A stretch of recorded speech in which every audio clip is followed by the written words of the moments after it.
Once a social worker from Harlem, Sam Wilson's life changed forever when he gained high-tech wings and the ability to communicate with birds. It changed again when he inherited the mantle of Captain America from Steve Rogers. Though he turned away from the shield for a time to find his own path, now he's fighting the good fight once again as Captain America, the symbol of truth. There's somewhere in the American Southwest, and the coast is clear. At least, it appears so. Captain America tells Falcon to keep his eyes open. They're nearing the coordinates on their manifest. The train should be nearby. Red Wing, Sam's avian companion, can't put an eye on the enemy either. Just field mice, rattlesnakes, and a really angry sun. Falcon, Captain America's cohort, comments that it reminds him of his Tia's home in Sonora. Captain America scans the area for himself. Nothing. No bogies in sight. He then points his attention directly below him at a rumbling locomotive barreling its way down the desert track. Misty's not the wild goose chase type, and if Misty Night says someone's smuggling super soldier serum on this train, then someone's smuggling super soldier serum on this train. Try saying that 5 times fast, Falcon comments. How's Misty, by the way? Falcon keeps to the skies and watches for cover as Captain America descends in order to land himself on the train below. Captain America forces his way into the train car by breaking the door with his shield. Well, he says curtly. Married to the job, both of you. That's why you make such a great couple.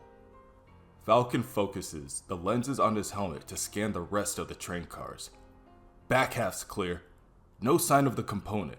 Just parts for a wind farm, it looks like. Suddenly, there is an explosion in the distance. Captain America hears it first.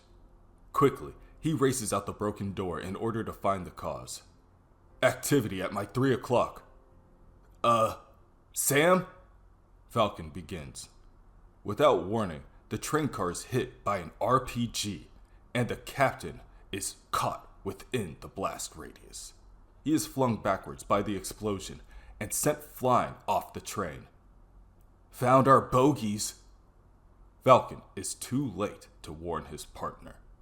He watches as numerous trucks appear over the horizon, all directed for the train. They are closely followed by multiple air vehicles comprised of drones and helicopters. The enemies continue their assault. They infiltrate the train, weapons ready. Captain America quickly recovers from the previous attack and makes his way back towards the train as well. He lands into the same train car as the enemies with his shield up. It shines as the light hits the metal. These are trained soldiers, Captain America realizes.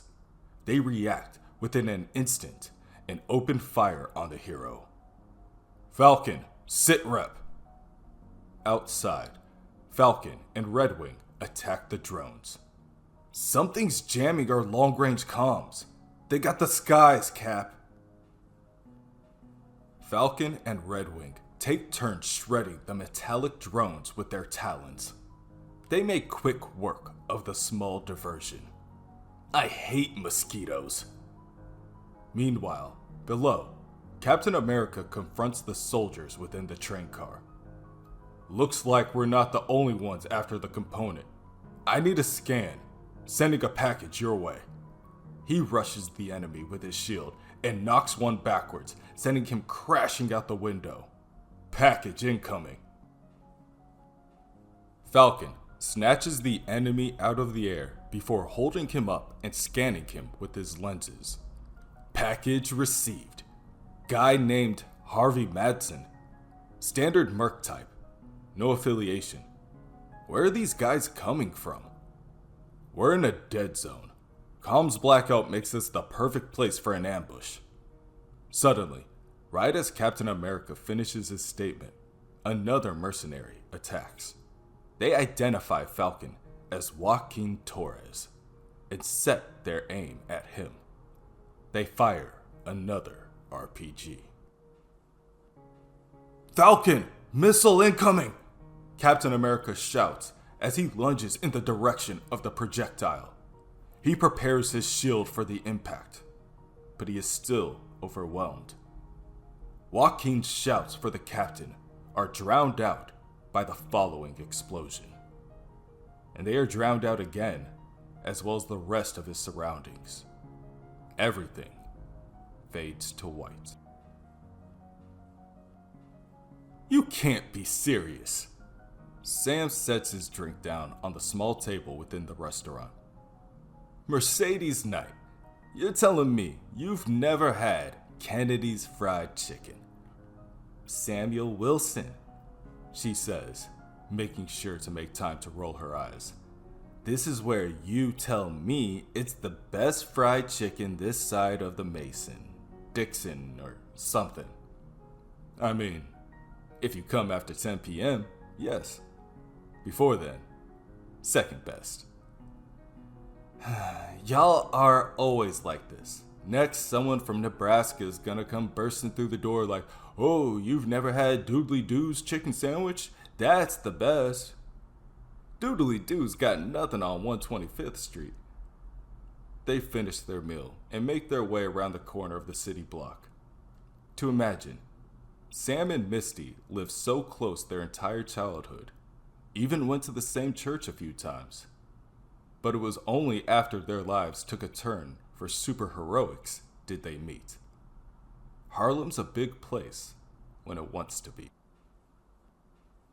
As the two pass a city plaza, they notice a group of activists gathering the attention of the people around. "I want everyone in this crowd to raise their hands. That's right, everyone. High as you can." For some strange reason, the crowd obliges, some sheepishly raising their hands. "Now, if you've never been pulled over by a cop, lower your hand. If you've never had a doctor tell you they didn't believe you, if you've ever had a doctor discount your suffering, lower your hand." The hands remain in the air. "Who is that?" Misty asks. "Another one of those Wakandan forever people. They can't stand this country. Want to act like paradise is just an ocean away." "Never lost a loved one to gun violence? Lower your hand." Misty raises an eyebrow. "And things are so sunny over here?" "That's my point, Misty. Making this country a better place where we can all live and thrive. That's my job. This moving means I ain't doing so hot."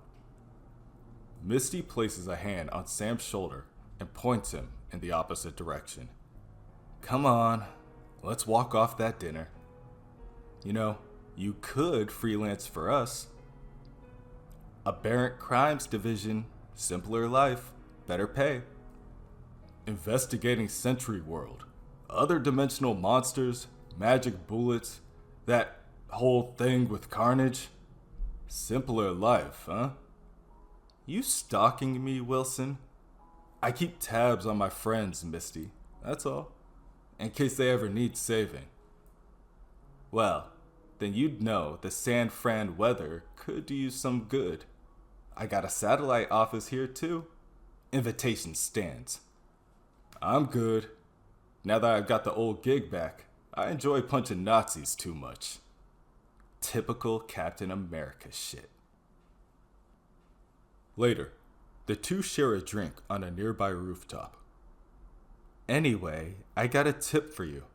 Not really my ballywick, but it might be more your speed." It's pronounced bailiwick. "Shut up, Sam." "Anyway, this tip. A smuggling operation. I figure it's mercs, leave it to the regulars. But it's what they're smuggling that's the issue. Misty slides over a tablet with an open file. There's a freight train. Route runs through New Mexico, Arizona, the Southwest. Manifest is right here. Looks innocuous enough. Sam examines the tablet. Water filtration parts? That's just the placeholder. Train's actually going to be carrying a chemical component of super soldier serum. Yeah, typical Captain America shit. Any read on the seller? Buyer? Nope. Don't know yet, but that's probably what you're gonna find out. You giving me a mission? Sam Wilson, I would never. So, we board the train, see where it goes, find our buyer, mission accomplished. We? You speak French now?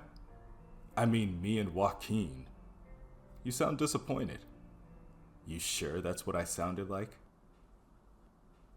Misty finishes her drink and stands to her feet as she prepares to make her leave, but not before giving Sam a kiss on the cheek. Just make sure you get back safe, alright? Sam smirks. You did not just say that. You're right, I take it back. Never happened. You can rewind time now? You keep time stones in your office too? Speaking of the office, I should be getting back. This wasn't a date, by the way. Misty leaps off the building before quickly making her way out of sight. Sam doesn't even notice. He's still smiling as he watches. Not a date, my ass, he says under his breath. Cap! Blackness. Cap! Joaquin's words finally reach their target, waking Sam out of unconsciousness. Cap! Sam's eyes open, and he finds himself falling out of the air. But, out of nowhere, he is hit by another rocket, this time square in the back. He lets out a roar in anger. I was about to break out the smelling salts, Joaquin comments. Sam ignores his partner. He points his full attention at his enemy below.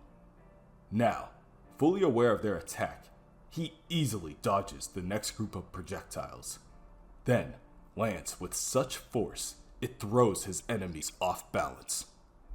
Now, he asks, where were we?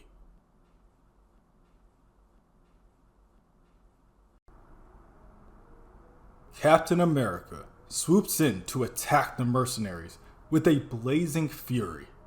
His punches, kicks, and shield strikes easily break the armor of his opposition. Meanwhile, the Falcon tells Captain America that he may be able to fix their locust problem. The enemy drones are being remote controlled, and he's got eyes on the satellite. The Falcon pinpoints his target, soars into the upper atmosphere, and slashes apart the device. A small detonation follows, destroying it completely. They have their eyes again. With their long-range communications back online, Captain America calls for reinforcements, and the Falcon will buy the captain some time. At that moment, a mercenary sets Captain America in his crosshairs from a mounted machine gun, sitting in a helicopter above. The Falcon pierces through the helicopter within an instant, knocking the mercenary out of the vehicle, leaving him tumbling to the desert floor below. The now unmanned turret goes wild. It spins on its swivel madly as each one of its massive bullets fired forces it in another direction. The stray bullets find their way to a nearby mercenary air vehicle gas chamber, causing the vehicle to explode, sending shrapnel flying in every direction. Even more mercenaries approach. Falcon, Any more intel on our guys? Get this. They're all named Harvey Madsen. Well, somebody's seen Reservoir Dogs. The captain comments, flinging his shield and knocking out each of the enemies manning the turrets in the approaching vehicles. However, this time, the captain decides to take one of his opponents as captive. He jumps on one of the vehicles and drags the nearly unconscious mercenary out of the seat manning the turret and tosses him to the ground before dragging him to a nearby pile of debris. On his way, the captain discovers a nearby chain and uses it to forcefully tie up the hostage. All right, Harvey Madsen number 22. Let's get this started. Who's paying you? If you say your mom, I'll knock out the rest of your teeth.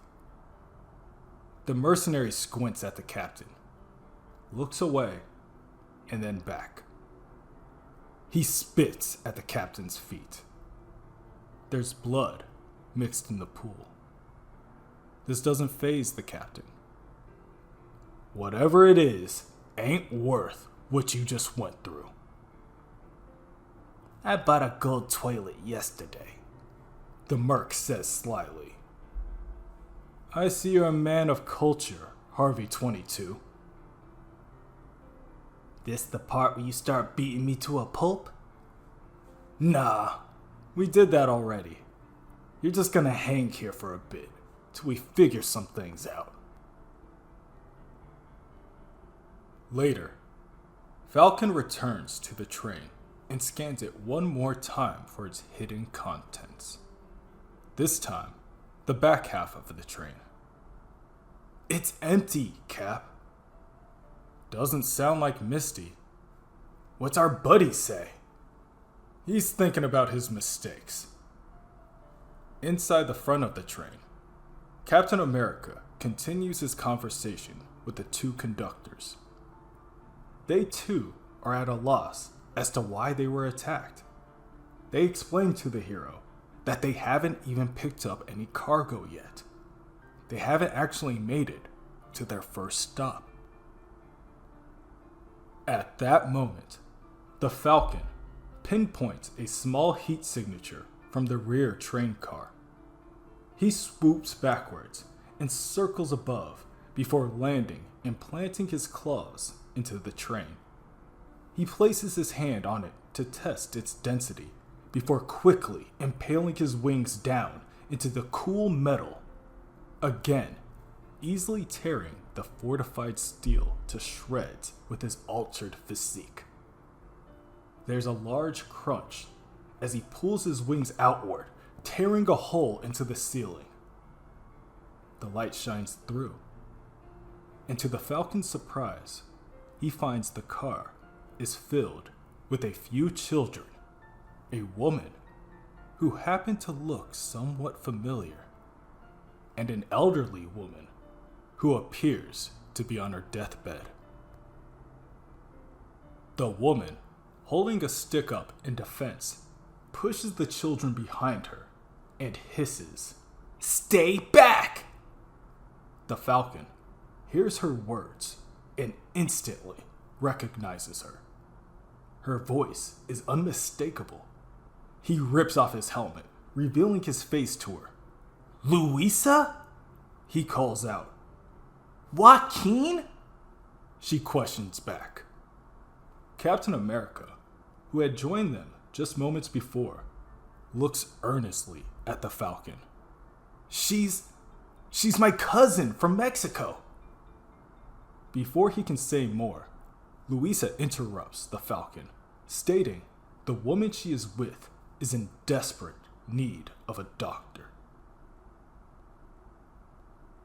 Captain America calls his contact in Washington, Senator Mansfeld, for an emergency evacuation team. The Marines touch down.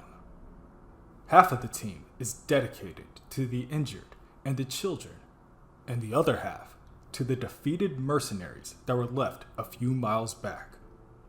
The Falcon however, cannot find peace at mind just yet. Just make sure these people are taken care of. They look like they've been through a lot.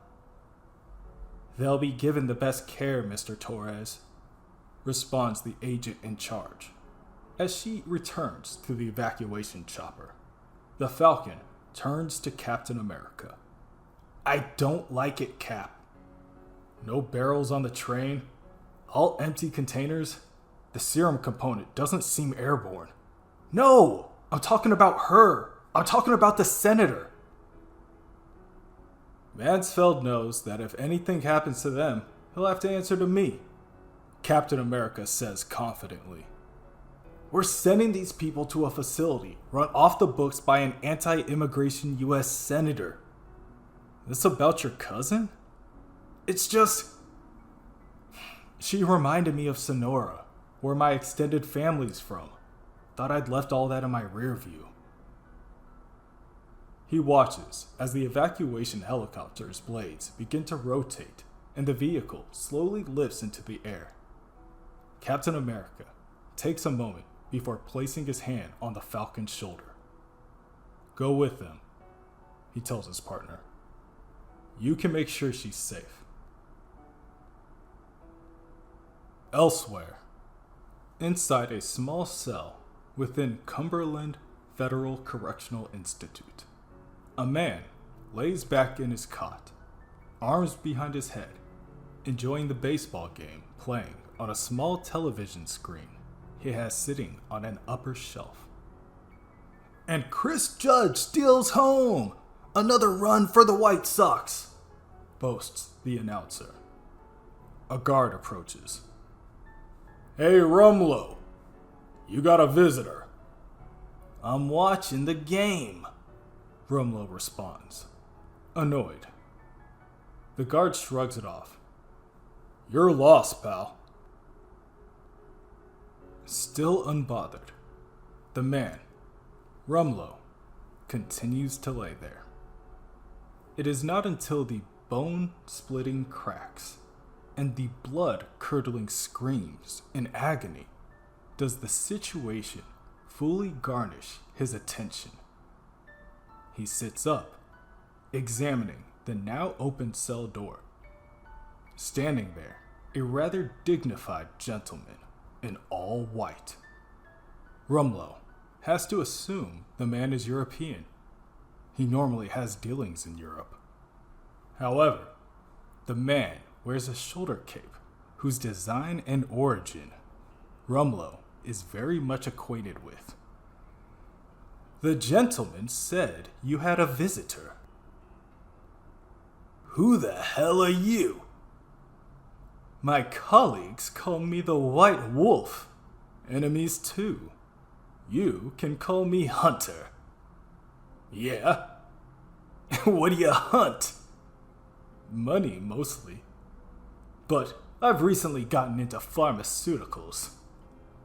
Well, you're looking for investors in the wrong place. I ain't got, what do you call it, seed money for your little startup or whatever? Oh, there's no startup involved. You here to break me out or something? 'Cause I ain't need your help for that. Then what are you doing here? I was watching the game before you interrupted me. Hunter stifles his laughter. A waste of your talents. Look, Wolf Guy, whatever you're selling, not interested. I got a plum gig running this place. But you look so bored. What if I told you I'm about to overthrow a country? Rumlow beams at Hunter, who now sits casually at the table. Okay, keep going. I've already gotten started. Think of the White Wolf as a chess, not checkers kind of guy. Okay, Mr. Chestnut Checkers. What do you got for me? What am I doing? Which country are we toppling? Rumlow watches as Hunter attempts to contain his smile. A couple of them, really, he says, clearly enjoying the repartee. And hey, for fun, I'll even let you kill Captain America. Now, do you prefer Mr. Rumlow or Crossbones?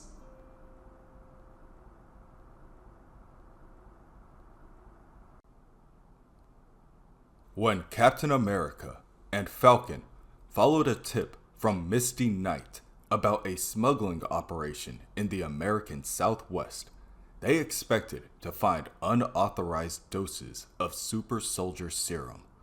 Instead, they found a freight train of apparent migrants, including Falcon's cousin, Louisa, being attacked by mysteriously nondescript henchmen.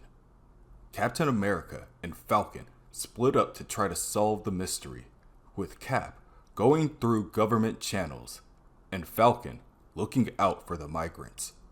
Meanwhile, the White Wolf has taken a keen interest in a growing social movement known as Wakandan Forever, and has enlisted Crossbones to help sow unrest.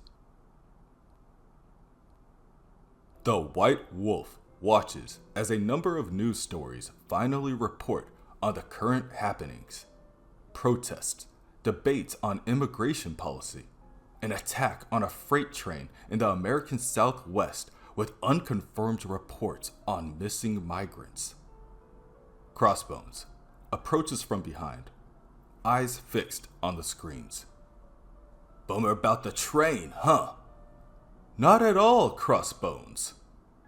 A little impatient, Crossbones presses the matter.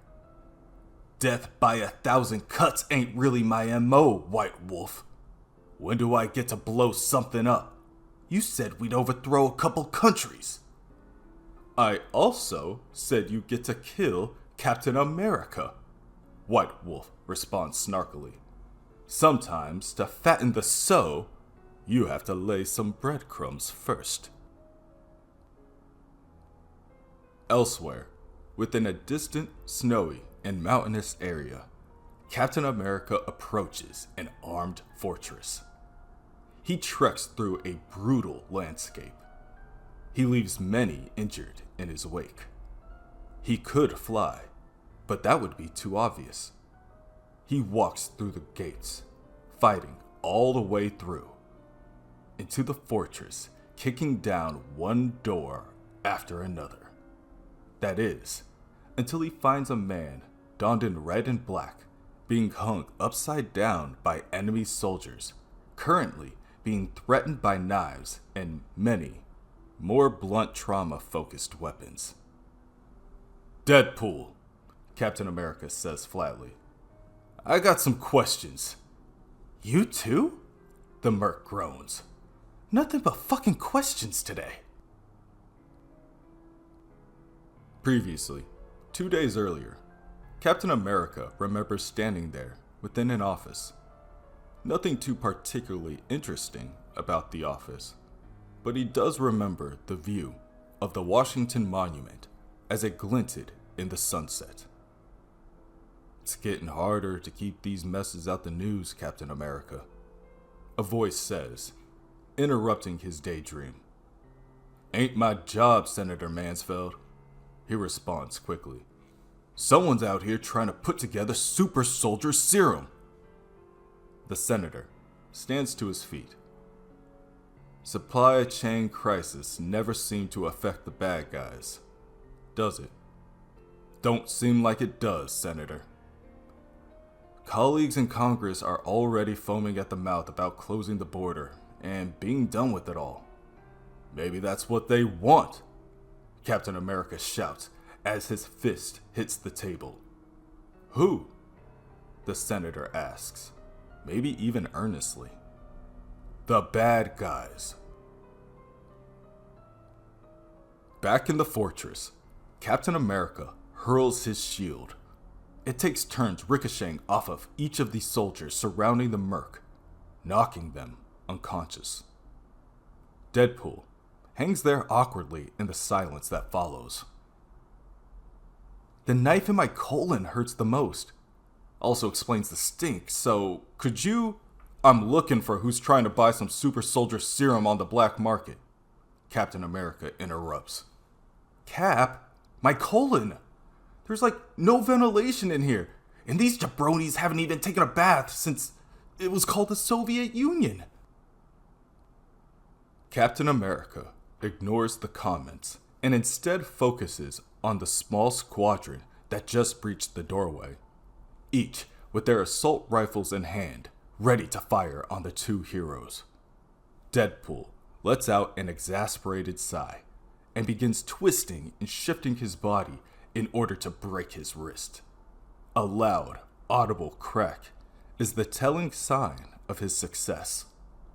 With his restraints less restrictive, the mercenary is able to easily free himself. However, the bullets have already started flying. Captain America holds his shield up to protect himself, but Deadpool is hit with the brunt of the onslaught. The bullets hurt him, but don't faze him. Certainly not enough to stop him from cutting the enemies to ribbons with his two patented bladed weapons, his katanas. See? Deadpool boasts, now surrounded by more than a half-dozen dead men lying on the floor, mixed with a few Captain America knocked unconscious as well. Captain America's focus remains on the mission. Exfil's on its way. Rooftop pickup. Deadpool motions behind him. Elevator's out. Looks like we're taking the stairs.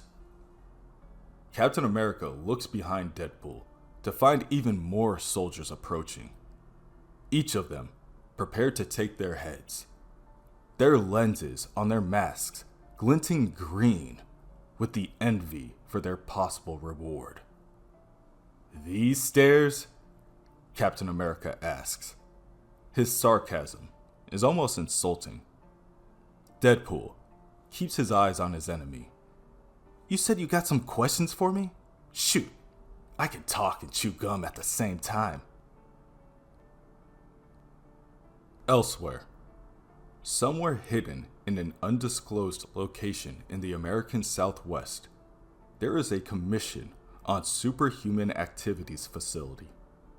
Joaquin stands there, watching as the elderly woman whom was with his cousin Luisa on the train is being examined by a team of doctors.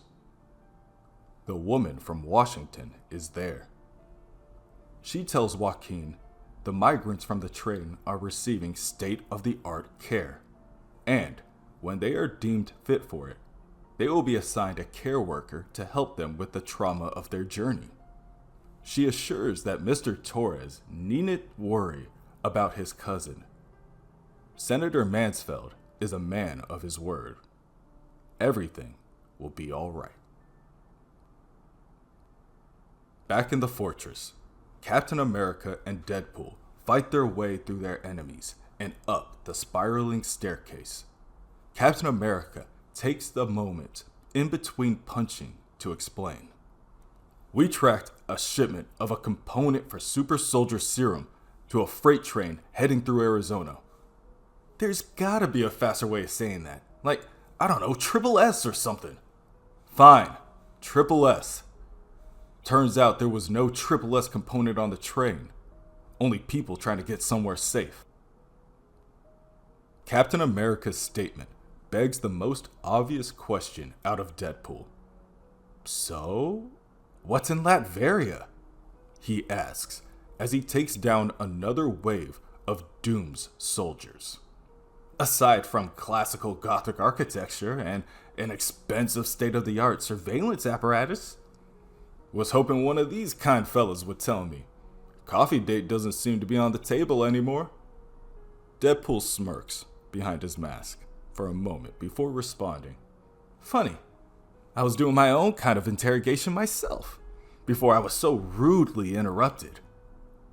As Deadpool finishes his statement, he opens the door leading from the staircase to one of the upper floors. He notices the rumbling beneath his feet first, and then he hears it. The sound of the ground cracking beneath them as a massive mobile tank approaches them from the opposite end of the corridor. It holds massive rockets on both of its shoulders, and its mounted machine gun is strong enough to tear through fortified steel. It begins firing at the two heroes, forcing them back in the opposite direction. "Fall back!" yells Captain America. The two find shelter behind a doorway, only to find that they have stumbled onto even more of Doom's forces. Deadpool tells Captain America, "Thought a sweet bounty was waiting for me here in perpetually snowy Latveria, but the only thing waiting for me is heartbreak."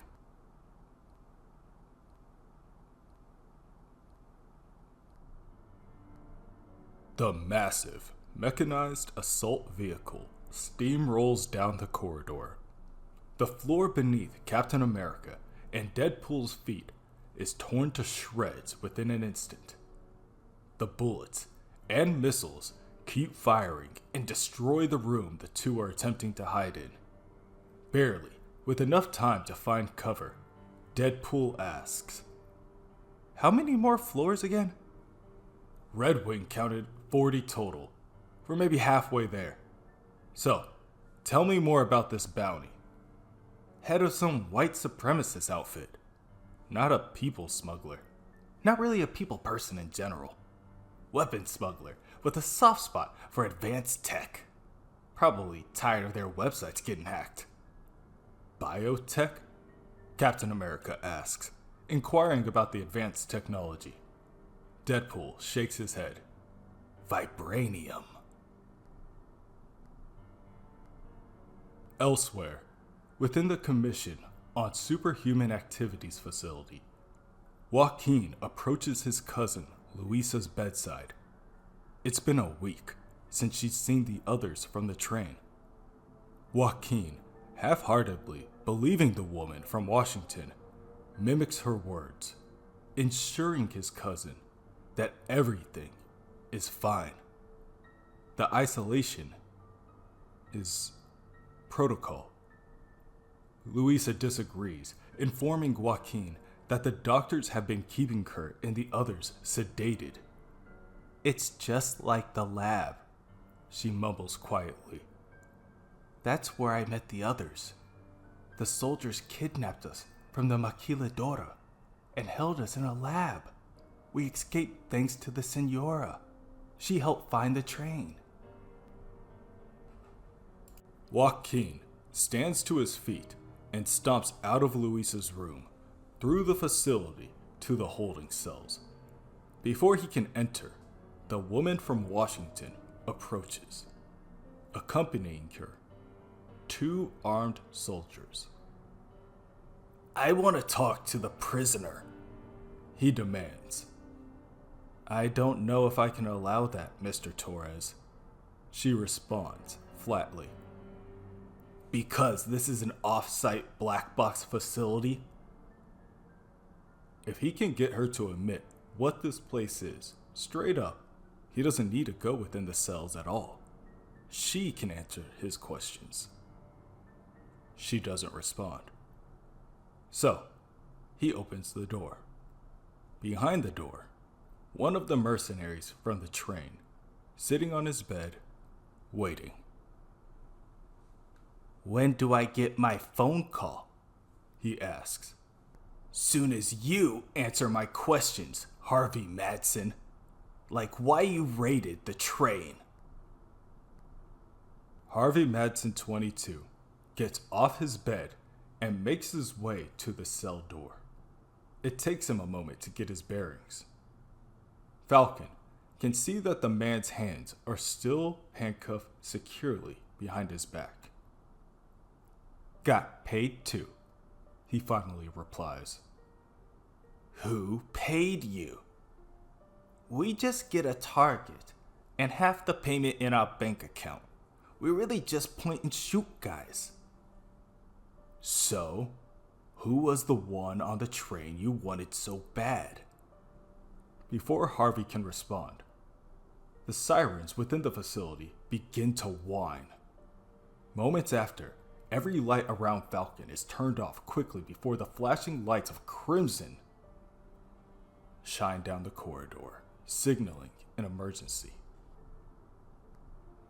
Harvey can't help but wonder aloud. Interview's over then? Falcon turns on his heel. What's going on? He asks the woman from Washington. Code Red, she shouts. Code Red. Unidentified substance detected in Wing H. Requesting immediate assistance. Wing H? But that's where Louisa is, Joaquin realizes. Within an instant, Falcon is already flapping his wings and racing his way down the hallway back to his cousin.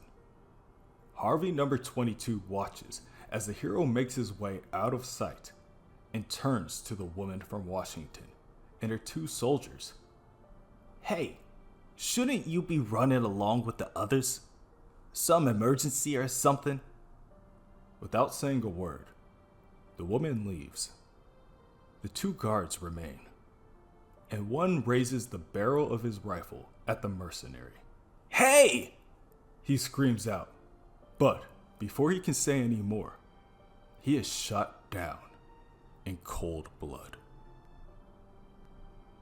Falcon makes it back to Wing H and to his cousin, only to find her collapsed on the floor, surrounded by armed soldiers. "Subject sighted," one of the men calls out. Falcon's just in time and covers her with his wings for protection. "Stop right there," the man continues. "Surrender the girl," another one adds. Falcon looks around his immediate area and eyes a line of metal chemical piping running along the wall beside him. Yeah, I think we're actually gonna check out early. He grips the piping before using his enhanced strength to tear it from the wall. A steam cloud full of mysterious and flammable chemicals spew out of the broken pipe and into the open air. The soldiers respond by firing their weapons at the hero, which ignites the chemicals and creates a powerful detonation that destroys nearly everything in the room. The explosion creates a massive hole in the wall of the building that Joaquin uses for their escape, leaving everything else behind. From within the building, both White Wolf and Crossbones watch as the hero soars away. I think you got me shooting the wrong guys, Wolfman, Crossbones says, eyes fixed on the now fading dot in the distance. Breadcrumbs, Rumlow. Breadcrumbs. The thrill of the hunt doesn't come from sinking your teeth into your prey's neck. It doesn't come from the chase. It comes from that moment when you know that they're trapped and they don't realize it yet. But they start to figure it out. They start to realize there's no such thing as home. Back in Latveria, Captain America and Deadpool finally make their way to the roof of the fortress. Captain America opens his wings and ascends into the sky. Deadpool jumps up and grabs Captain America's hand with one of his and uses his free hand to fire onto whatever enemies are left with a submachine gun. Eventually, the two meet up with their ride out of there, an evacuation helicopter. They board, and the two fold into the seats, finally believing themselves to be out of harm's way. Before the brief moment of respite ends, Deadpool interrupts the silence.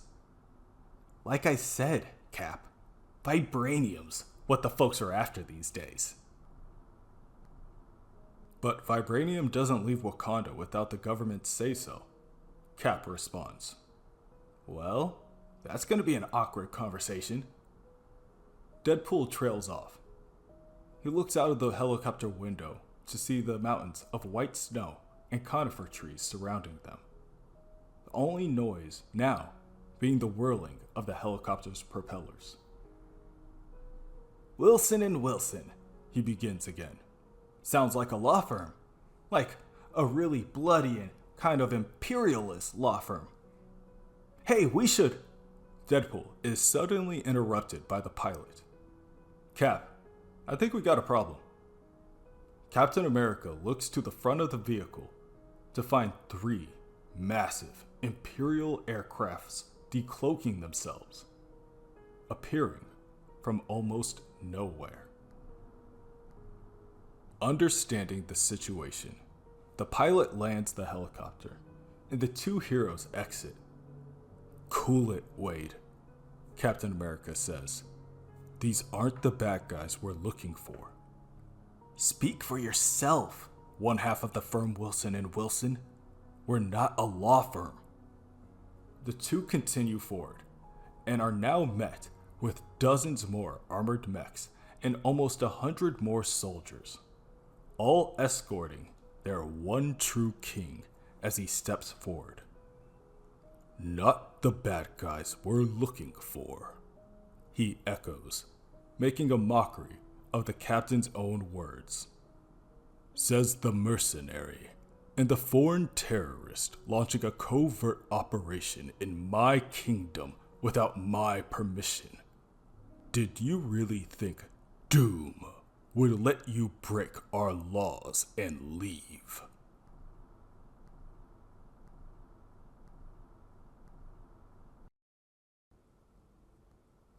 Captain America tracked down Deadpool in Latveria, hoping that Deadpool's knowledge of black market operations would provide a new lead on a rumored super soldier serum smuggling operation. But Deadpool suggested that the real money is in vibranium smuggling, leading Sam to wonder if he'd been barking up the wrong tree.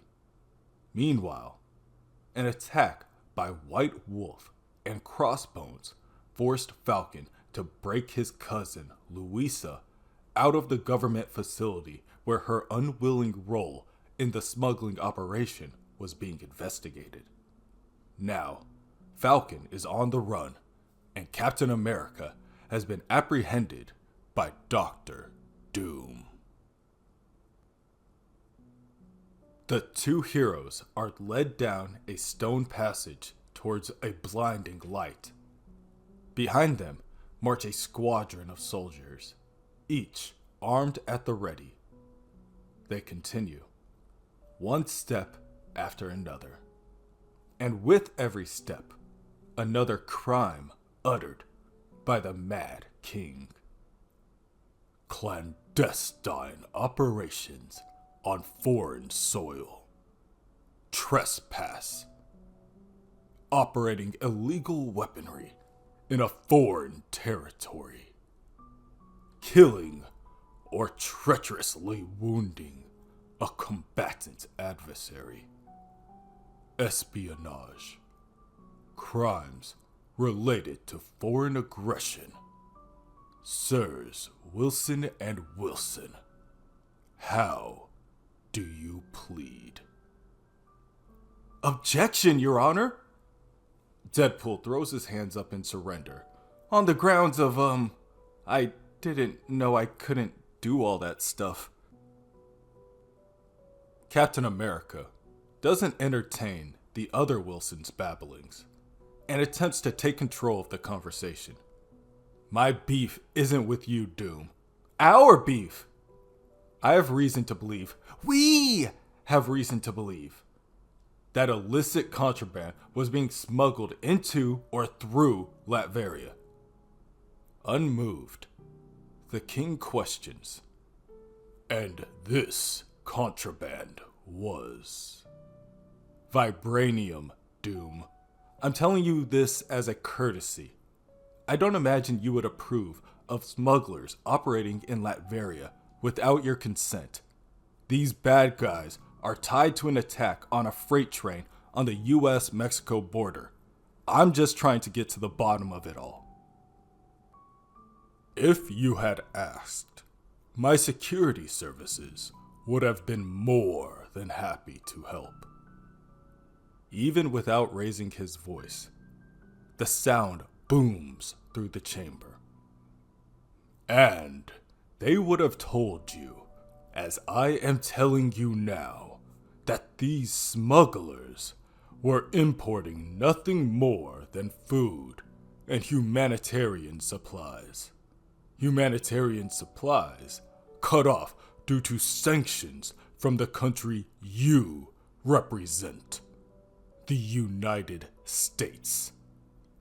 Sanctions ain't my department, Doom, but I'll see that you get your humanitarian aid. There's a brief silence before the king responds. I will release you, Captain America, but with a message for your government. The next illegal incursion into Latveria will be answered. With his questions answered, Captain America turns on his heels and stomps towards the exit. However, before Deadpool can join him, Doom orders him to stay. For what reason? The captain cannot say why. At the moment, it matters very little to him. As he makes his way back to Senator Mansfeld's office in Washington, the only thing that matters is that Latveria was a dead end. The two, Mansfeld and the captain, both stare out of his office window at a Wakandan Forever protest group. I was able to gather some intel, the captain says assuredly. It's vibranium that's being smuggled. At least we know it's coming from Wakanda. Interesting, the senator responds. Looks like those protesters out there got their wish. Wakanda's finally accepting visa applications. Who would have thought? Yeah, who would have thought? The senator smirks and sits back down. I'm thinking a covert operation is in order. No, I'm not sneaking into Wakanda like some spy. We contact their government directly. Their government situation at the moment is a little fluid. It doesn't matter. Set up an official line of communication. We can't be scant on the details. While you do that, I have another lead to follow. Your wish is my command, Captain America. Elsewhere, in the southwestern United States, Falcon flies his cousin somewhere he believes to be safe, far enough away from whoever is after her. They just escaped a secret government facility. If whoever is after Louisa could track her to that place, then they can't trust the authorities to keep her safe. Not for the time being, at least. The two make their way to a seemingly empty cliffside, where Falcon places his hand on a hidden scanner, both revealing a hidden doorway and a cellar. Falcon tells his cousin, "It's an old SHIELD safe house. It's been out of commission for a while. We should be safe here."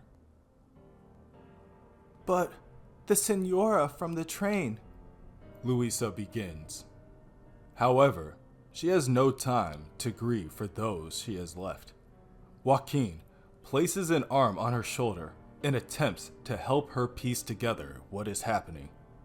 "What do you remember about the lab?" he asks. Louisa looks down to avoid eye contact. She explains that she doesn't know where the lab was or even how they got there. But she does remember they picked everyone up from the Maquiladora. "We thought it was our usual bus home, but it was a strange bus and they filled it with gas before we could get out."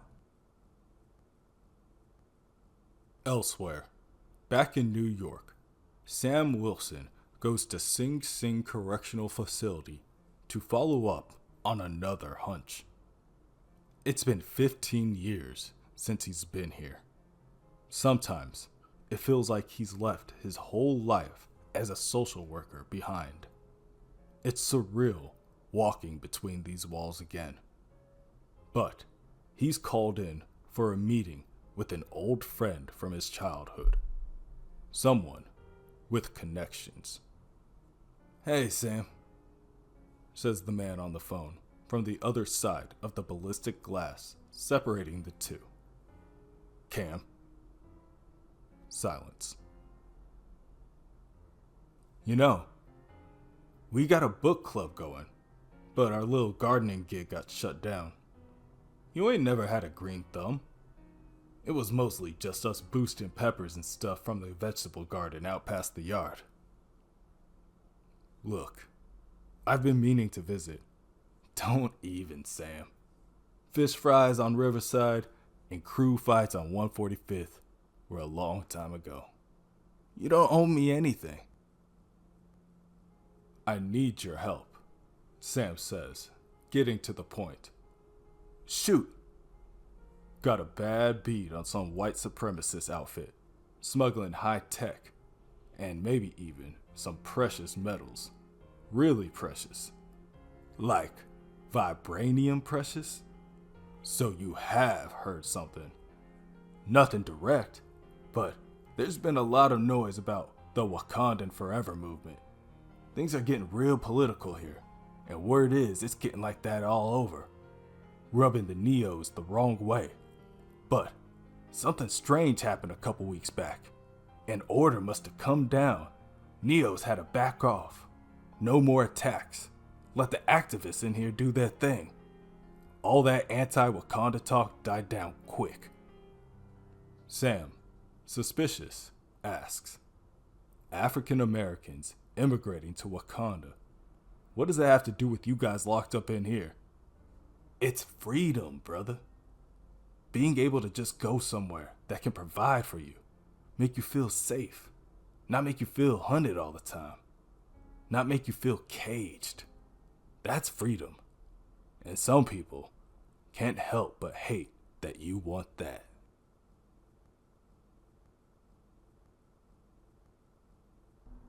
In southern Arizona, about an hour south of Tucson, there's a border city shared between the United States of America and the United States of Mexico. Nogales. A city with a surplus of employment opportunities at the maquiladoras, large factories that take and assemble raw materials. Not exactly a job one would strive to keep for long. At the end of the day, money's money. Growing up in the desert, Joaquin always thought, nobody cares about you out there. There's no one to protect you. No one to watch over you. Make sure that people are safe. But now, that's his job. And he's going to get to the bottom of what's happening with his cousin, Luisa.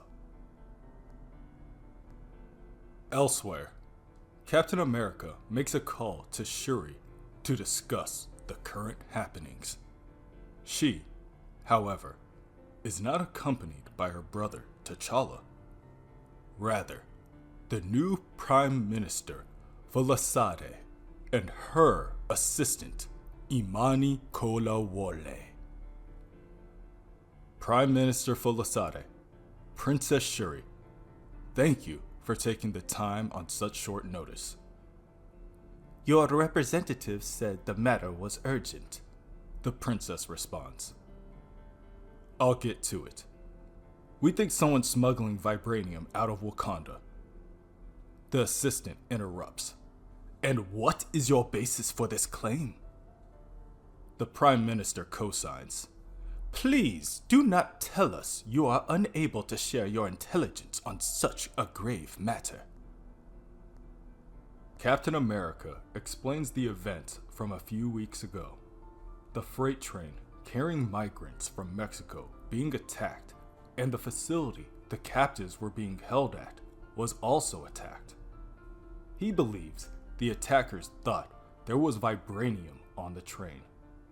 There was no vibranium recovered as of yet, but Captain America believes there is an unknown amount of vibranium, possibly in the hands of a criminal organization, possibly multiple. Unfortunately, he doesn't know where the vibranium is being held, but he proposes that if he could track the smuggling network back to its source, they might be able to stop it. We would like to launch a joint operation, he tells the group, to uncover what portion of the network there may be in Wakanda. That way, we can keep your resource out of enemy hands. The princess is the first to respond. We cannot allow this mission, Shuri says adamantly. Wakandan sovereignty is paramount, and Wakandan jurisdiction is ironclad. Crimes committed on Wakandan soil must be investigated and will be sanctioned by Wakandan authorities, absent involvement from foreign powers. Captain America clenches his fist from behind his shield. Crimes committed on Wakandan soil are starting to hurt Americans here. You need our help. If we don't work together on this, your pride will get people killed. Shuri, not keen on the captain's tone, prepares to hang up the call. However, not before telling him, we appreciate the concerns you have raised, but know this, Captain America. The government of Wakanda will not tolerate any incursion on our soil. As the call disconnects, Senator Mansfeld approaches from the darkness. Voila! Wakanda's experiment with democracy.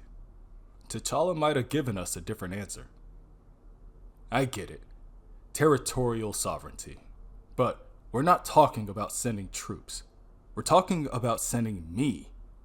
You're America as much as any special ops team, Sam. Joint operations off the table. But that's not our only play here. As the senator mentioned before, the Wakandan Forever movement does seem to be making some progress. They are now accepting visa applications.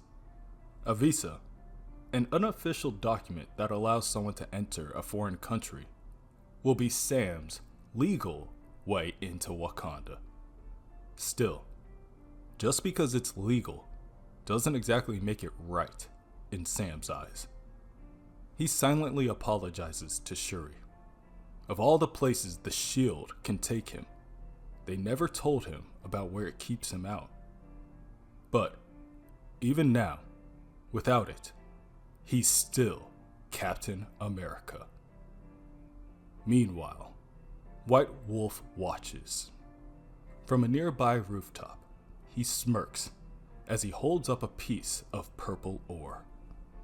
2 birds, 1 vibranium stone. Elsewhere, back in the outskirts of Nogales, Falcon follows a bus set to pick up workers in the evening from the Maquiladora back to the city.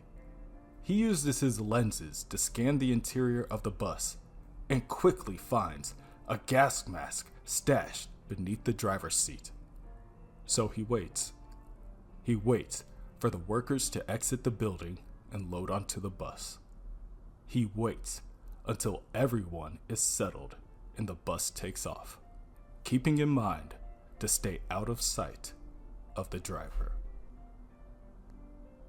The bus slows to a stop, seemingly in the middle of nowhere, and Falcon watches from above as the workers are each approached by men armed with assault weapons and led out of the bus. They are led across the road and through a field where, suddenly, one by one, they begin to disappear in thin air. An invisibility shield, Falcon gasps. So that's why Louisa couldn't tell me where they were. However, before Falcon can examine the problem closer, he is shot from below. A small device latches onto him before quickly expelling enough voltage to bring the winged hero both to the ground and to his knees. Well, what do you know? Comments Crossbones, resting his weapon on his shoulder. Just like White Wolf said. Put this birdie in the cage. One of the mercenaries scoops up the hero and asks if they should have the men taking shifts to guard Falcon. Nah, he ain't going nowhere. I need you all guarding White Wolf's vibranium. Can't have anyone sneaking it out. Keep Falcon far from the goods.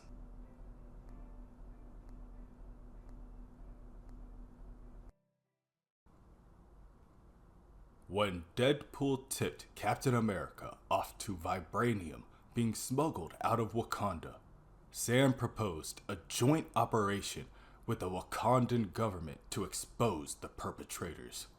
Wakanda rejected the mission, believing it undermined their sovereignty.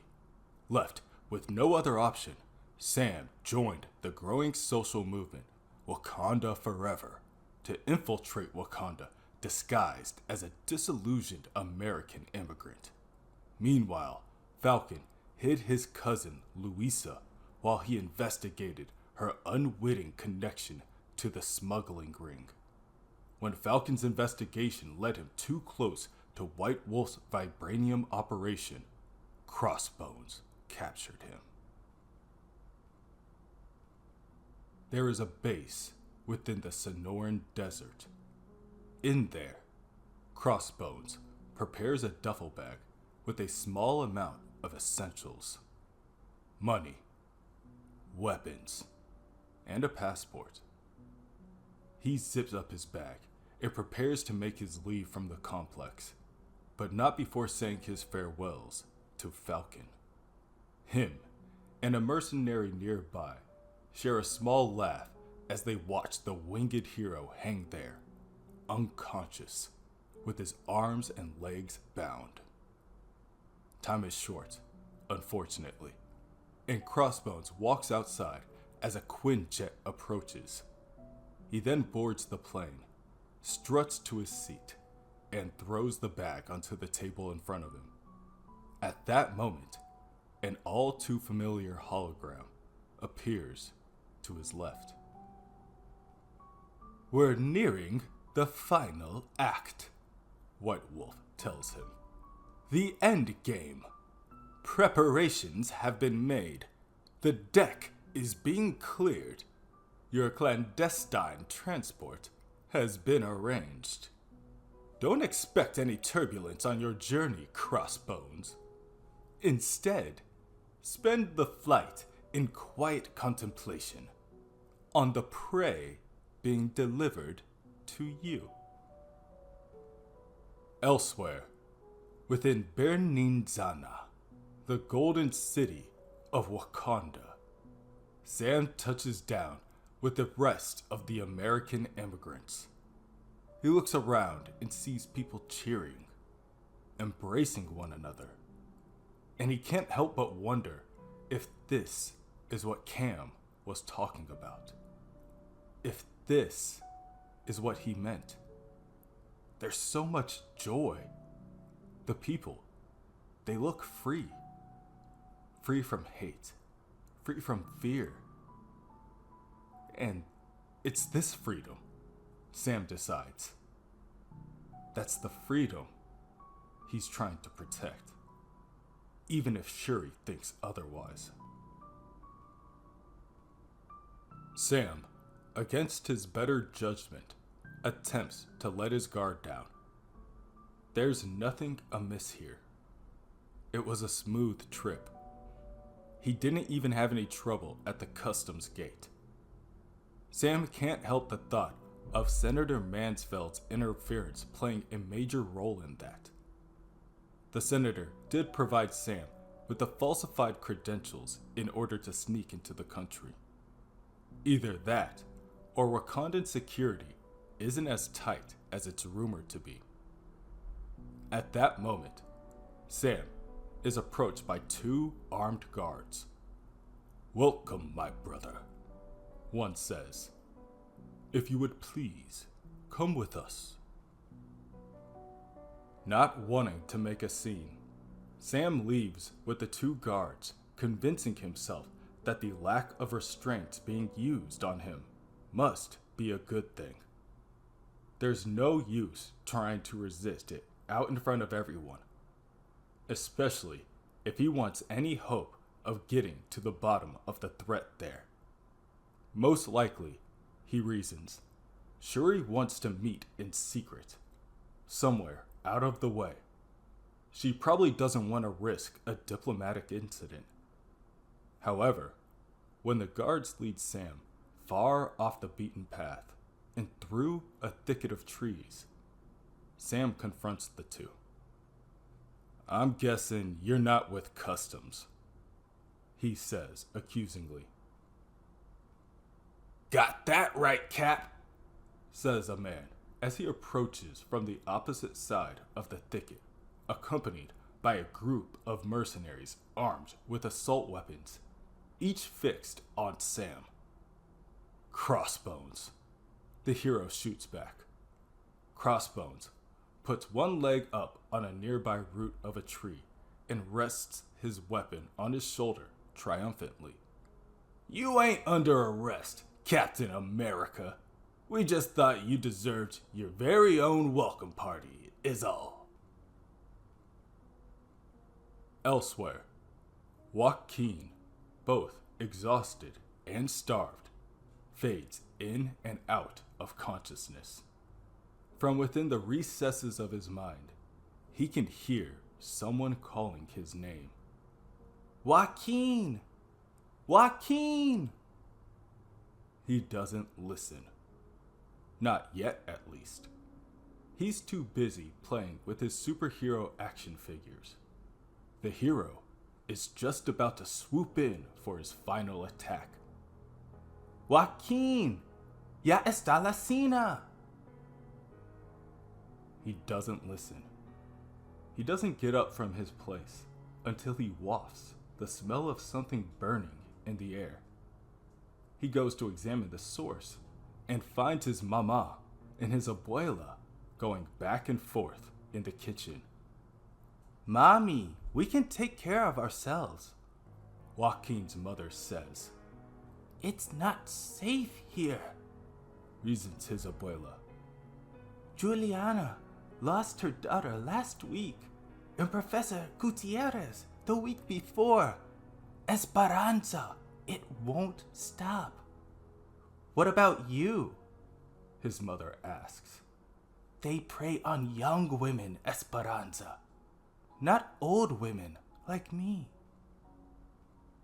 Suddenly, there's a large clang as a heavy metal double door is broken off of its hinges and slams to the ground.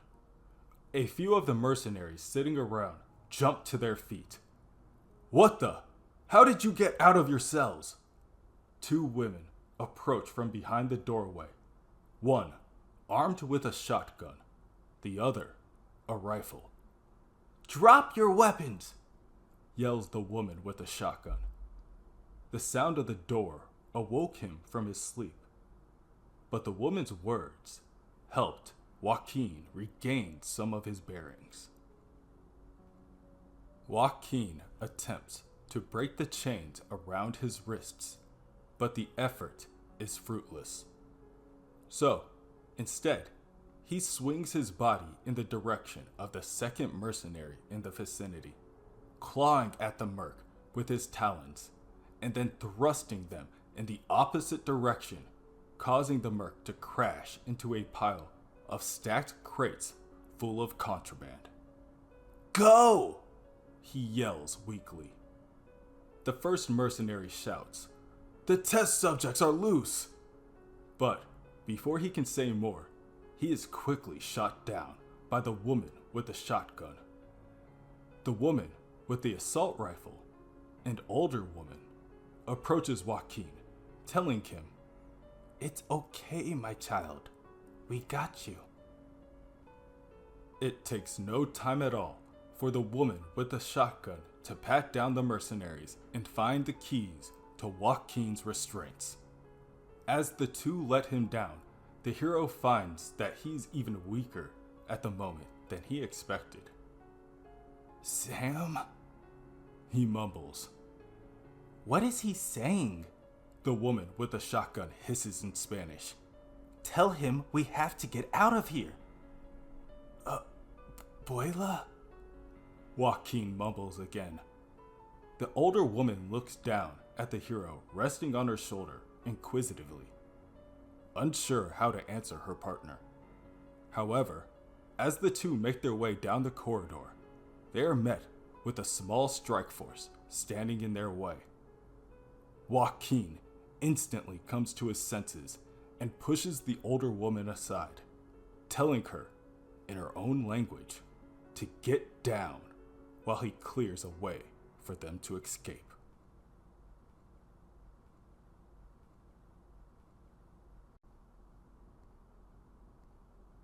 Sam Wilson examines the enemies surrounding him. He needs to get a grip of the situation before he makes any moves. Crossbones stands across from him, now lowering his weapon as two mercenaries behind him raise theirs. I gotta say, he tells Sam, that White Wolf character, he's no joke. He read you both like a book. Got your little birdie friend Falcon hanging out in a little place ain't nobody gonna find. Knew you try to sneak into Wakanda. All them, what he call 'em, breadcrumbs? All that led you straight here. White Wolf? Sam echoes back. Who the heck is... You ain't know? Your buddy T'Challa had a brother. Practically twins, the two of them. Captain America found dead while triggering a biological attack on Wakanda. Guy's a genius. You're saying a lot right now. But, first things first, what biological attack? Nice try. You think I'm gonna spill all the beans in some amateur villain speech? This ain't junior varsity. Crossbones hands his weapon off to one of his cohorts and continues to crack his knuckles. Nah, after I beat you to a pulp, I'm gonna dose you with a bit of our medicine, turn you into a nice little bioweapon. Then I'm gonna break the rest of your bones. Then I'm gonna kill you. 'Cause I always wanted to kill me a Captain America. Before Crossbones can finish his statement, Sam rushes him and strikes Crossbones with a fist to the side of his jaw, sending the enemy crashing into and breaking a nearby tree branch. Back within the compound in the American Southwest, Joaquin, the Falcon, tears through his enemies with both claw and talon, taking them one by one into the air and shredding apart their armor before removing their weapons and dropping them, helpless, to the ground below. Behind him, the two women who helped him escape. Not only them, they are closely followed by more of the people whom Falcon hears the mercenaries calling test subjects. Each of them scrambling across the room, attempting to avoid the chaos and ricocheting artillery. They find shelter behind a few boxes, but there are too many enemies. I have an idea, Falcon yells to the innocents, continuing to speak in Spanish, more out of habit than a conscious effort. Stay low! Falcon, still with an enemy in hand, tears away a grenade from their utility belt and tosses it to the ground. Everyone, down!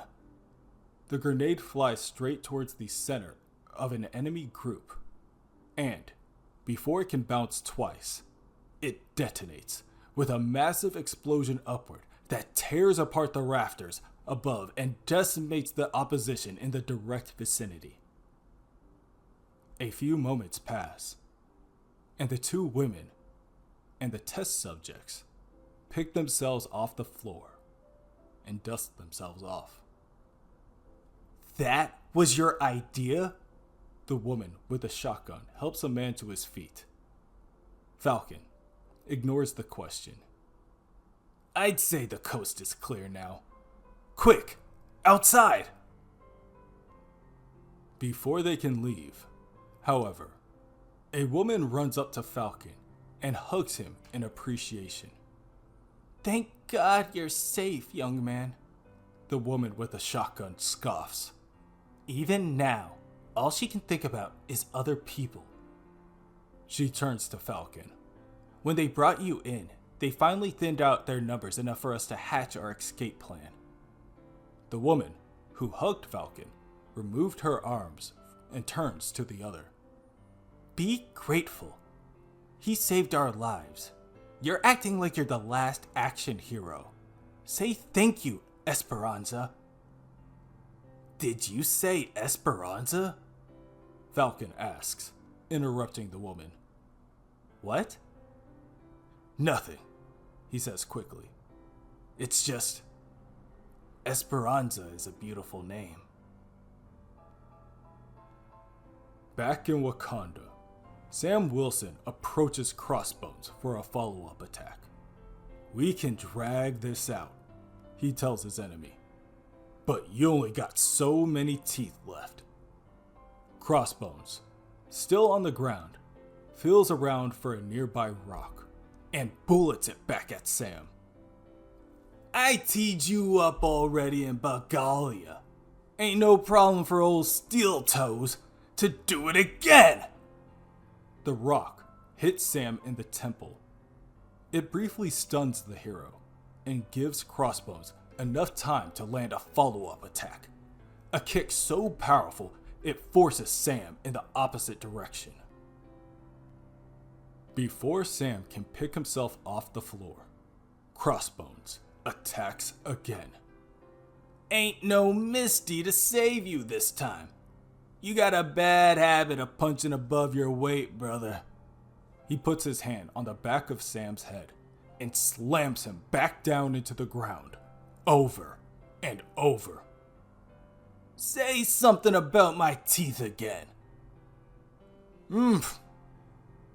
Sam yells from behind Crossbones' hand.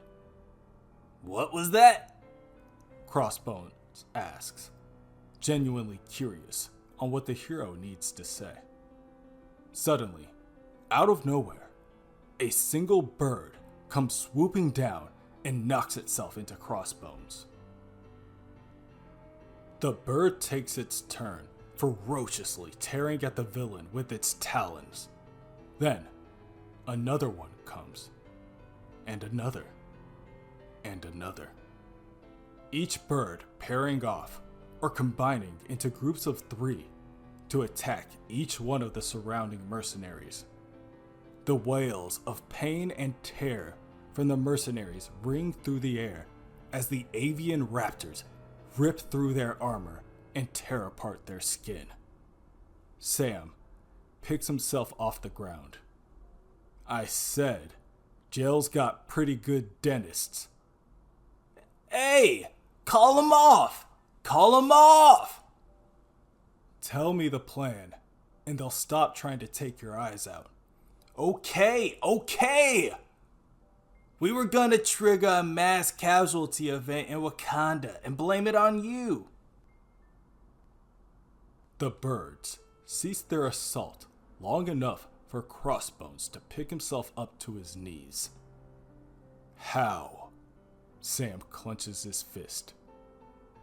A virus. Biological weapon. White Wolf cooked up something that could live in the bloodstream.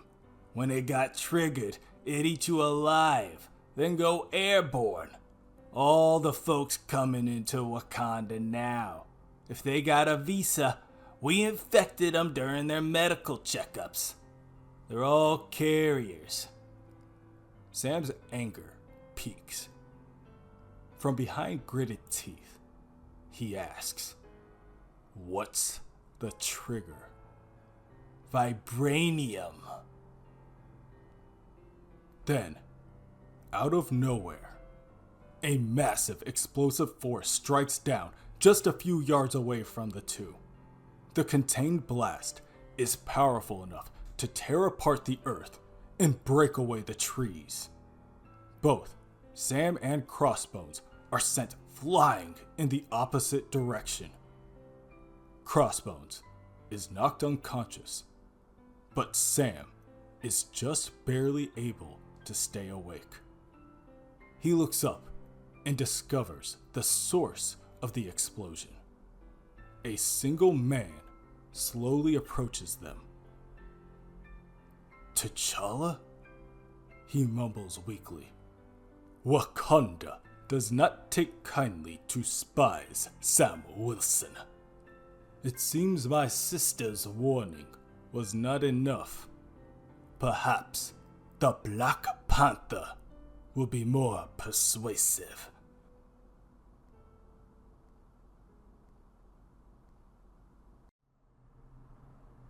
After the Wakandan government rejected a partnership with Captain America to uncover a vibranium smuggling ring, Sam Wilson joined the growing social movement Wakandan Forever to infiltrate Wakanda disguised as a disillusioned American immigrant. Upon his arrival in Wakanda, he was ambushed by Crossbones, who revealed White Wolf's plan to commit a bioterrorism attack on Wakandan soil using vibranium as a trigger. Their fight was interrupted and ended by Black Panther. Meanwhile, Falcon was rescued by the woman White Wolf had been testing his bioweapon on and helped them escape the testing facility. When Black Panther appeared, there was a crack in the air. The concussive force knocked out nearly everyone in the vicinity. The ground is broken. The trees are splintered and burning. The mercenaries and Crossbones are unconscious. There is only one person left standing. "Leave now, Sam Wilson." Sam refuses. He's not leaving without what he came for. "I don't know how much you heard, but Wakanda's under imminent threat of a terrorist attack," he warns. Black Panther scowls so strongly his fangs begin to show, as a predator's does before the pounce. "If it is happening in Wakanda, then it is none of your business." Sam continues forward. Undeterred, Sam grabs onto the back of Crossbones' collar and drags him by the once and future king of Wakanda. "That's just it, T'Challa. It ain't about you. Crossbones harmed Americans too, and he's gonna pay for it in America." The Black Panther leaps into the air and attacks Sam while the hero's back is turned.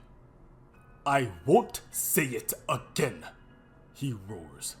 "Leave Wakanda!" The Black Panther's strike is powerful, but Sam is able to block the brunt of the attack by rolling his shoulder and redirecting it. The Black Panther recovers with a backflip before landing lightly on his feet like a cat. He springs forward, back at Sam. With his fists up, ready, Sam warns the Panther. You see what happened to the last guy that came at me today? You two can lie in neighboring hospital beds. Sam times a perfectly placed uppercut to the Black Panther's ribcage. However, the Black Panther absorbs the blow and counters with a right hook that sends Sam crashing into a nearby broken tree. The Black Panther approaches. Sam tries to push himself up using his hands, but he can't find anywhere under him without splintered wood to brace himself on. Want to take that suit off? He asks. Make this a fair fight? The Black Panther pops his claws and raises his right arm in an attempt to slash down at his opponent. And why would I do that?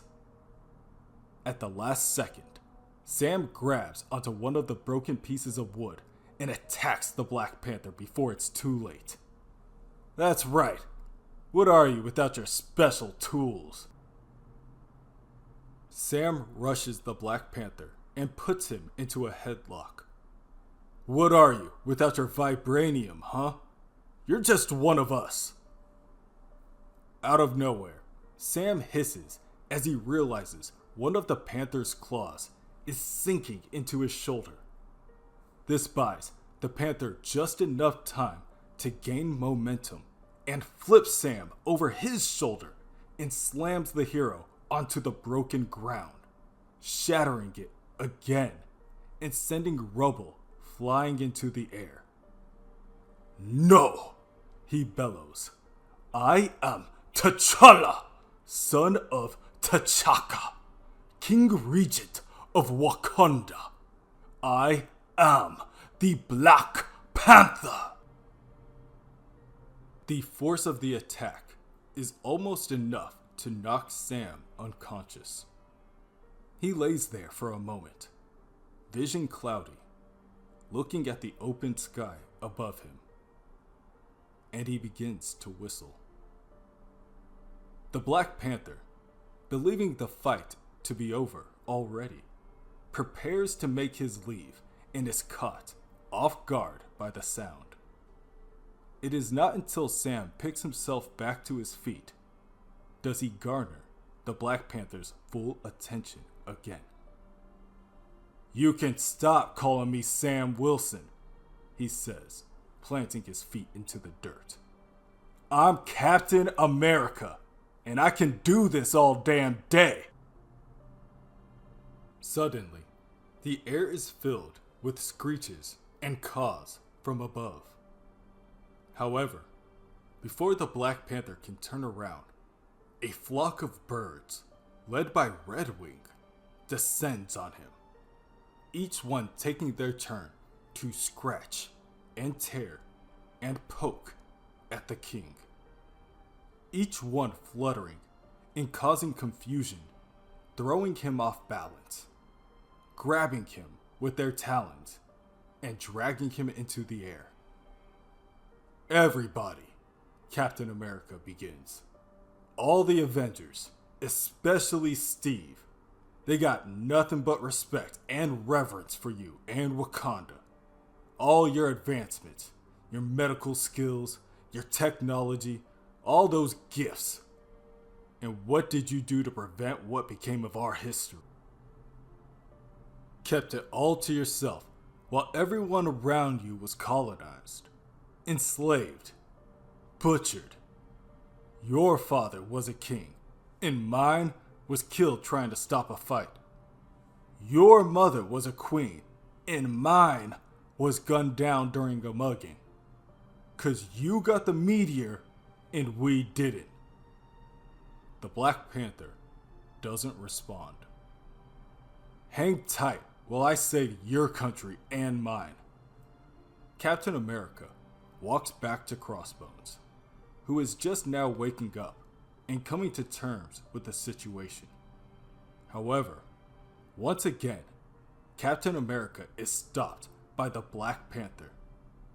he breaks free from his taloned shackles and sprints forward before kicking Captain America off the cliffside.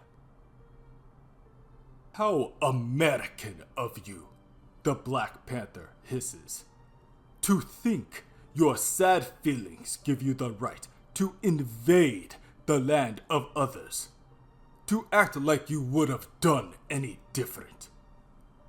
Captain America is knocked off the cliff.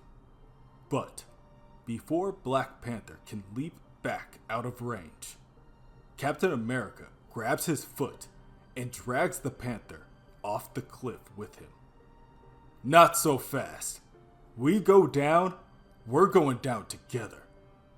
"No, we aren't." Black Panther corrects him, using his feet to create space and vaults off Captain America, jumping to safety. Captain America continues to fall to the rocky waters below and prepares for death. That is, until he is saved by Joaquin Torres, the Falcon.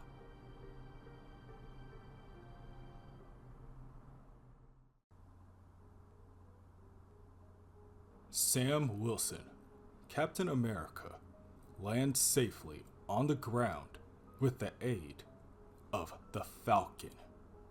And, luckily for the hero, Falcon also brought Captain America's armor and shield. Captain America, still focused on his objective, tells the Falcon that Crossbones is still up on the cliff, and that, surprisingly, he wasn't the one that threw him off the cliff. It was the Black Panther. The two prepare to leave, but are stopped before their departure by the Prime Minister Folosade, her subordinate Imani Kolowole, and the Princess Regent Shuri. "Where is T'Challa?" she barks. "Where is my brother?" Captain America steps towards the Princess Regent. "He attacked me, Shuri. We fell down the waterfall. He vanished." "You were told specifically not to conduct any missions on Wakandan soil." "We can have this discussion later. Right now, the guy responsible is probably waking up." "You mean this man?" Shuri points down to a captured Crossbones bound behind Imani. "You disobeyed a direct order." "Order!" Falcon, in an attempt to bring some reason back to the discussion, states, "Either way, it's mission accomplished, right? We successfully prevented a terrorist attack on Wakandan soil, and we apprehended the leader of the vibranium smuggling ring. Where I'm from, that's a win." "Where you're from, Indeed," Shuri agrees. as a result of the illegal incursion conducted by Sam Wilson, aka Captain America, representing the interests of the United States, Prime Minister Folosade has declared that the government of Wakanda be ceasing any and all further immigration by Americans into Wakanda.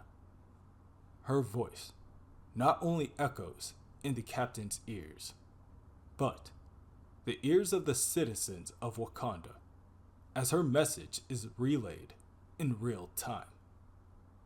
The United States grants its heroes far too much latitude, and as Captain America does not claim to have been acting on his own, we can and will only assume he had the backing of his government in the launching of this covert operation.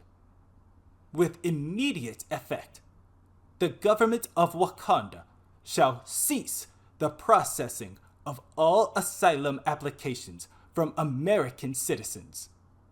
Those recently awarded Wakandan citizenship shall hereby have that citizenship revoked.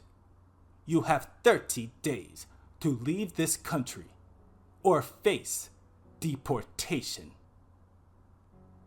Those people are innocent, Captain America barks back. Why are you punishing them? Your beef is with me, not them. And yet, Captain America is supposed to be the example Americans follow. Wakanda can ill afford more instability. Deporting those people won't make Wakanda any safer. You are not qualified to make that assessment. Captain America turns on his heel back to Falcon. Come on, Falcon. You heard the lady. Now that our illegal incursion saved their country and ours, we're no longer needed.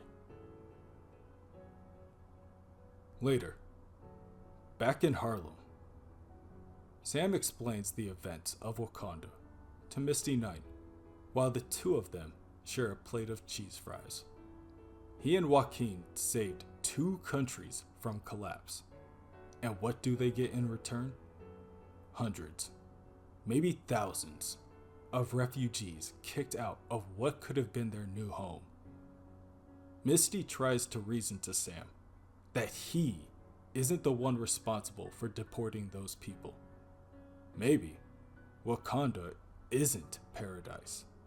Maybe, she hints, paradise is something they can build a little closer to home.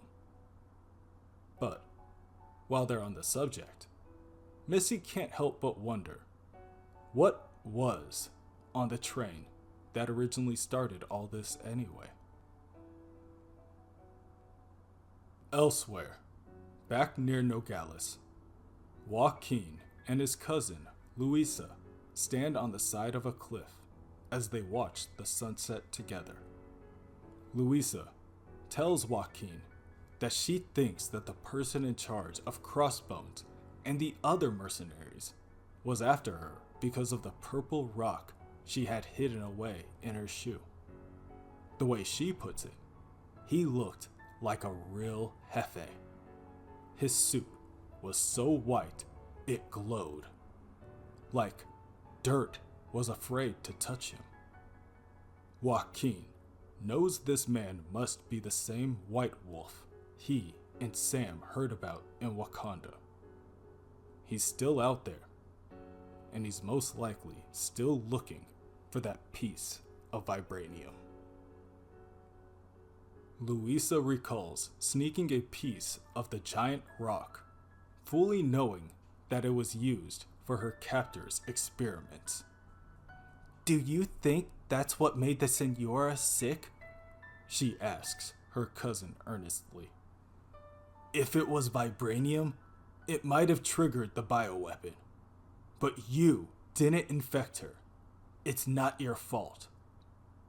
I missed them, Luisa admits, as Joaquin lifts her in the air and into the distance.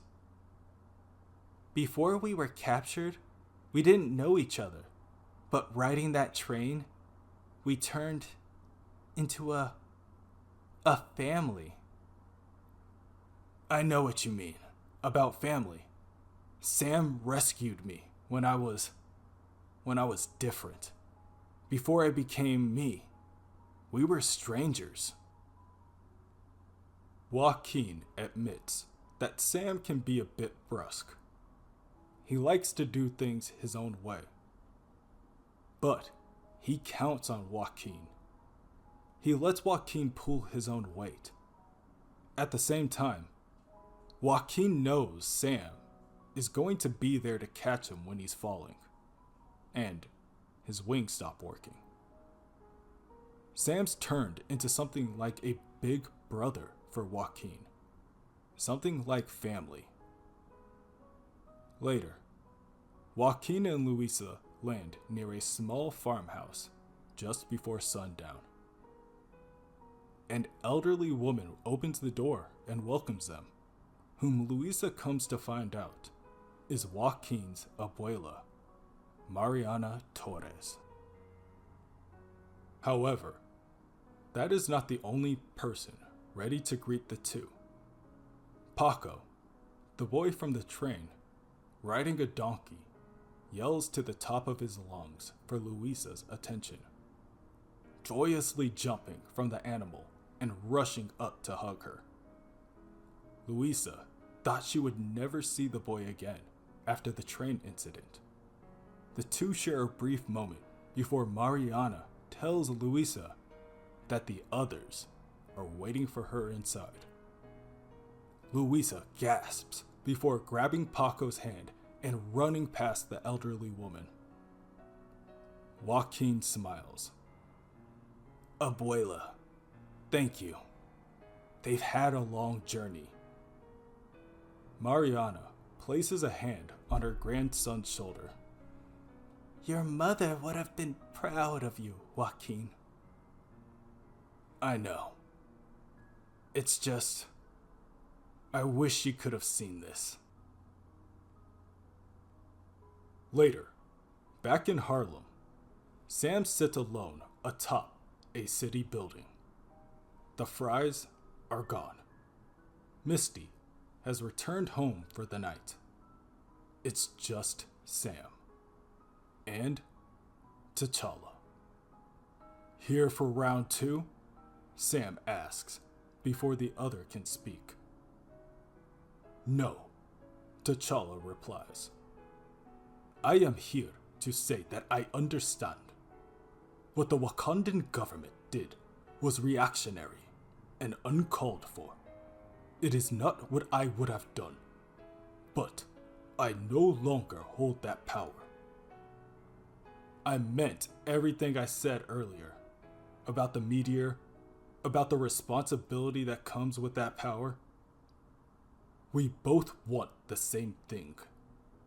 T'Challa reasons. To keep our homes safe. I am paying for my decisions, and you are paying for yours. Make no mistake, you have my respect, but we are not friends. I will do everything to protect Wakanda. My claws will tear down the world around me if that's what it takes. Sam doesn't respond. He doesn't even look back at the Panther. However, before T'Challa leaves, he tells Sam, I am sorry about your parents.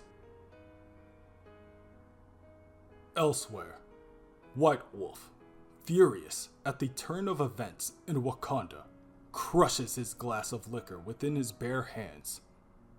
He doesn't flinch. Instead, he just grabs a cloth from his pocket and wipes away the glass and blood. He is interrupted by an assistant of his telling him the Mohandan Prime Minister is en route and that their forces are ready, which is good. Now, they may proceed. It will be good for White Wolf to smell Mohandan air once again, to see his homeland at last, and to destroy Captain America.